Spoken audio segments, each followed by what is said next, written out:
છે તો ભાઈઓમાંથી તાળી કેમ આવતી નથી વાલા? હા, કુંડલ ખસિયાથી આપ બધા જ આપણે જાણીએ છીએ આ સંતોને એવા પૂજ્યપાદ સુંદરદાસ બાપુ પણ અહીંયા વિરાજિત થયા છે. એમને પણ તાળીઓના ગડગડાટથી વધાવીએ. તાળી બંધ ન થવી જોઈએ.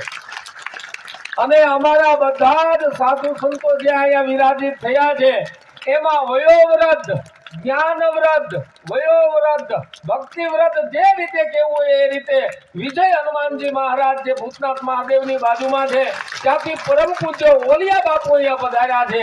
એમના માટે પણ આપણે તાળીઓ અને એને પ્રણામ કરીએ. તેમજ અનેક સંતો મહંતો, લોઠેશ્વર મહાદેવ કંટાસરથી પૂજ્યપાદ હરિગીરી બાપુ અહીંયા પધાર્યા છે. એમના માટે પણ તાળીઓનો ગડગડાટ કરીએ. તેમજ અન્ય સંતો પણ બોરડાથી જ્ઞાનદાસ બાપુ પણ અહીંયા પધાર્યા છે. એના માટે પણ આપણે તાળીઓ વગાડીએ. જાંબુડાથી શ્યામદાસ બાપુ અહીંયા પધાર્યા છે. એમના માટે પણ આપણે તાળીઓથી એનું સ્વાગત કરીએ. તેમજ અન્ય સંતો વિરાજિત થયા છે. અમારે આ ત્રણે પાક સાધુ સમાજના પ્રમુખ એવા વૈકુંઠગીરી બાપુ પણ અહીંયા બેઠા છે એટલે એમના માટે પણ, અને ઉપરાંતના અનેક સંતો માતાજી અનેક બધા બેઠા છે.